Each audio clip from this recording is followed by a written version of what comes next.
नमस्कार दोस्तों, आइए सुनते हैं आज की कहानी जिम्मेदारी या बोझ।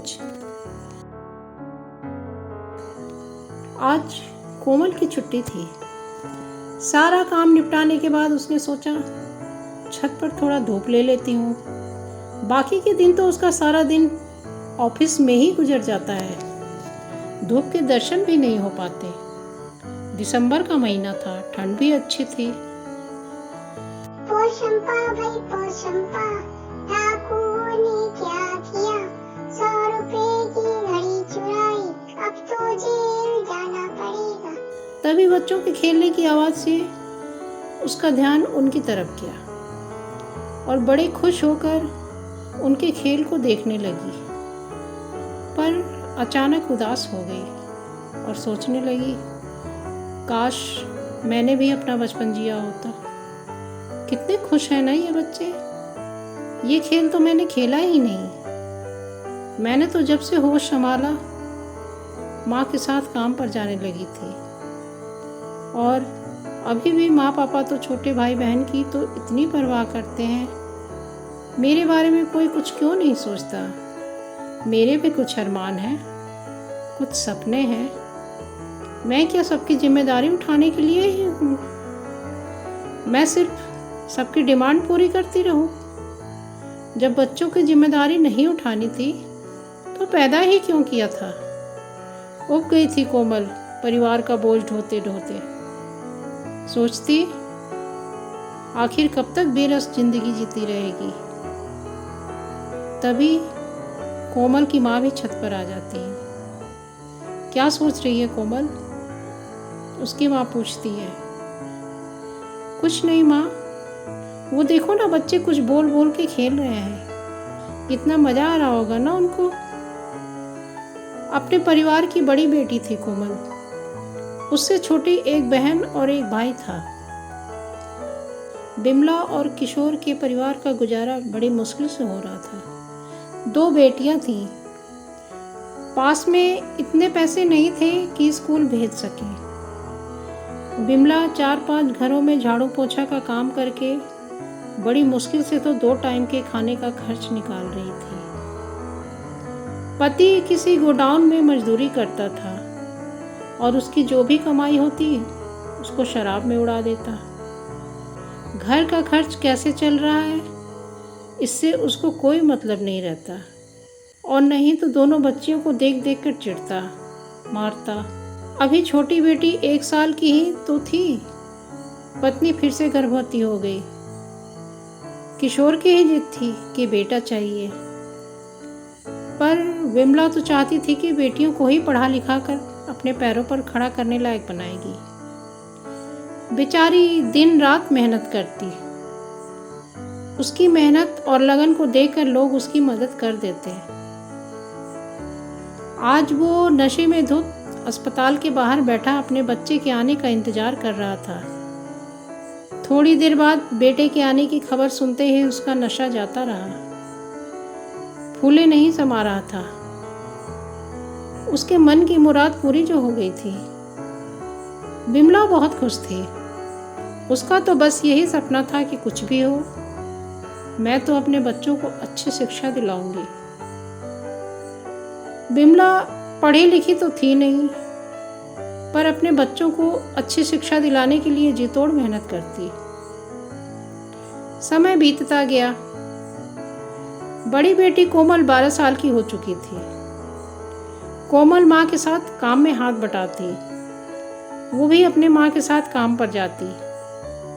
काम के साथ साथ कोमल को पढ़ने का भी शौक था। अपनी पढ़ाई के साथ साथ अपने छोटे भाई बहनों का भी पढ़ाई पर ध्यान देती। छोटी बहन पढ़ाई में तो अच्छी थी, पर घर के किसी भी कामों में हाथ नहीं बटाती। माँ के साथ तो काम में हाथ बटाना दूर की बात थी। जिस काम को इतनी मेहनत और लगन से करके बिमला ने बच्चों को अच्छी शिक्षा दी, उसी काम को वो छोटा समझती थी और करने में शर्म महसूस करती थी। समय भी इतनी देर नहीं लगी। कोमल ने अपनी मेहनत और लगन से बीकॉम कंप्लीट किया। उसके बाद उसने एक कंपनी में नौकरी ज्वाइन कर ली, जिससे माँ का बोझ कुछ कम हो। कोमल की माँ तो जी तोड़ मेहनत करती कि बेटा भी पढ़ लिख कर अपने पैरों पर खड़ा हो जाए, पर उसका पढ़ाई में मन नहीं लगता। माँ बाप के अत्यधिक प्यार ने उसे बिगाड़ रखा था। बड़ी मुश्किल से तो उसने 2 साल में 10वीं कक्षा पास की, और अब तो उसने पढ़ाई को अलविदा कह दिया था। दिन भर आवारा लड़कों के साथ घूमता, देर रात घर लौटता। बड़ी बहन होने के नाते कोमल अगर कुछ समझाना चाहती तो उसके माँ बाप आड़े आ जाते। किसी भी चीज़ की मांग करता, परिवार वाले तुरंत पूरी कर देते। कोमल अगर विरोध भी करती तो माँ बाप यही सोचते कि वो अपने छोटे भाई से चिढ़ती है। जब भी अच्छे राह पर लाने की कोशिश करती, माता पिता की दखलंदाजी हो जाती। बाप की तरफ से कोई आर्थिक मदद तो मिलती नहीं थी। बस बेटे ने जो जिद पकड़ ली उसे बेटी और पत्नी से कहकर पूरा करवाते। आज तो हद ही हो गई। बाबूजी, दीदी और माँ से कहकर मुझे बाइक दिलवा दो ना, मेरे सभी दोस्तों के पास है। हाँ बेटा, क्यों नहीं, कल ही मैं बात करता हूँ, किशोर ने कहा। माँ ने बेटी से बात की तो बेटी ने बहुत समझाया कि इस तरह उसकी हर मांग को पूरा करते जाना उसे गलत राह पर ले जा सकता है। पर कोई सुने तब ना। बाप को तो घर की जिम्मेदारियों से कोई मतलब था नहीं। कोमल भी घर की जिम्मेदारी उठाते उठाते थक चुकी थी। बड़ी बहन कोमल ने भाई से कहा, सुन, मैं एक शर्त पर तुम्हें बाइक दिलवा दूंगी। मैं सोच रही हूँ तेरा पॉलिटेक्निक में एडमिशन करवा दूँ और तू खूब मन लगाकर पढ़ाई कर, जिससे तुझे एक अच्छी सी नौकरी मिल जाए। ठीक है दीदी, भाई ने कहा। सरकारी कॉलेज में एडमिशन हो गया, मांग पूरी हो गई। 3 महीने तक तो सब ठीक चला, पर धीरे धीरे फिर से वही हरकतें, जैसे कॉलेज नहीं जाना, दिन भर दोस्तों के साथ घूमना फिरना। एक दिन, पापा, मेरा पढ़ाई में मन नहीं लग रहा है, मैं नहीं कर पाऊंगा पॉलिटेक्निक, साफ साफ कह दिया। कोमल तो इनकी हरकतों से उब चुकी थी। कितना कोशिश करती भाई के लिए कहीं अच्छी से सेटल हो जाए, पर कोमल के माता पिता तो उसके प्यार में अंधे हो गए थे। उनको उसकी कमियां उन्हें नजर ही नहीं आ रही थी। अभी बचपना है कहकर नजरअंदाज कर देते। एक दिन ऑफिस जाने के लिए तैयार होते हुए कोमल कहती है, माँ, मुझे ऑफिस के दूसरे शहर वाले ब्रांच में भेजा जा रहा है, जो यहाँ से 65 किलोमीटर की दूरी पर है। सुनकर कोमल के माता पिता सोच में पड़ गए। इस जिम्मेदारी के साथ कोमल परिवार को संभाल रही थी, क्या वो संभाल पाएंगे? पर क्या करते, कोमल को तो जाना ही था।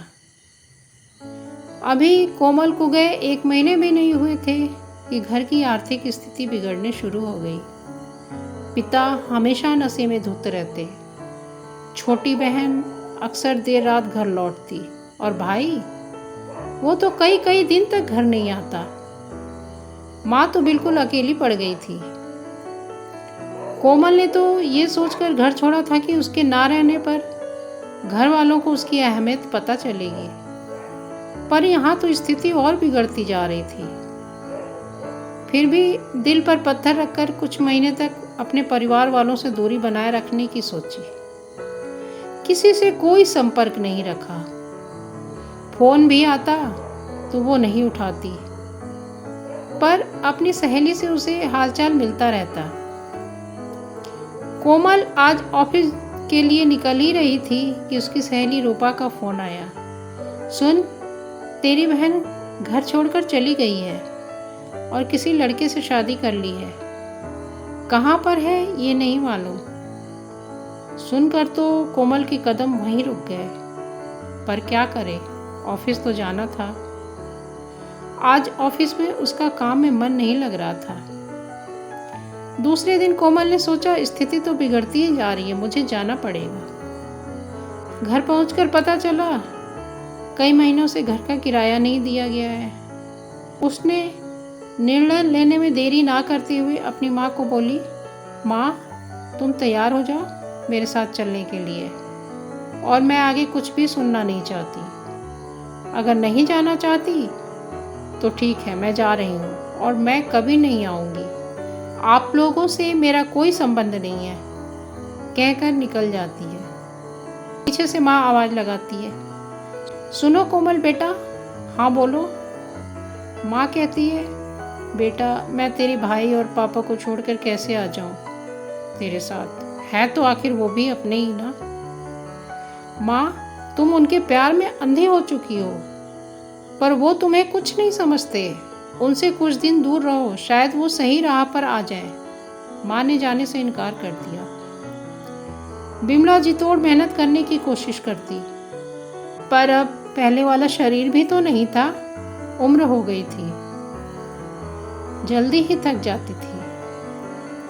कुछ समय बाद एक दिन कोमल के सहकर्मी आकाश ने कोमल के सामने शादी का प्रस्ताव रखा, तो कोमल मना नहीं कर पाई, क्योंकि कोमल भी मन ही मन में उससे प्यार करने लगी थी, पर आज तक उसने जाहिर नहीं किया था। अब वो सिर्फ अपने लिए जीना चाहती थी, क्योंकि अब तक तो वो सिर्फ अपने घर वालों के लिए जी रही थी। बहुत कोशिश की उसने घर वालों को राह पर लाने की, पर कोई परिणाम नहीं निकला। आज कोमल और आकाश की शादी बहुत ही साधारण तरीके से संपन्न होने जा रही थी। आकाश के कुछ करीबी मेहमान ही शामिल थे। इसके अलावा उनके ऑफिस के सहकर्मी थे। कोमल को अपने घर वालों की बहुत याद आ रही थी। तैयार होकर मंडप में जाने के लिए निकली ही थी कि अपने दोनों कंधों पर किसी का स्पर्श महसूस कर उसने पीछे मुड़कर देखा तो देखती ही रह गई। पीछे उसके मम्मी पापा और भाई थे। उन्होंने कहा कि आकाश ने हमें सब कुछ बता दिया था, और उसने ये भी बोला था कि जब तक आप लोग नहीं आओगे ये शादी नहीं होगी। ये हम कैसे होने देते, हमें तो आना ही था। हमें माफ़ कर दो बेटी। हाँ दीदी, हम अपने स्वार्थ में इतने अंधे हो गए थे कि तुम्हारे बारे में हम लोगों ने कुछ सोचा ही नहीं। अब मैं भी कुछ काम करूँगा और अपनी जिम्मेदारी ईमानदारी से निभाऊँगा। आज कोमल बहुत खुश थी।